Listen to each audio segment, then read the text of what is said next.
Simple and quick dessert made from puff pastry. Prepare the egg mold. Place the dough on the egg mold, press the holes. Pour the apples, then cut them into pieces.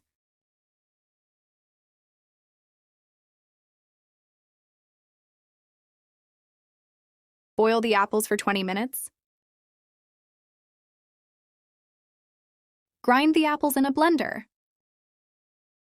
Pour the apple puree over the dough.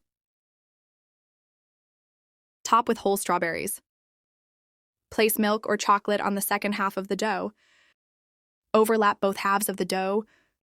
Brush with beaten egg. Bake for 35 minutes. Sprinkle the dessert with powdered sugar.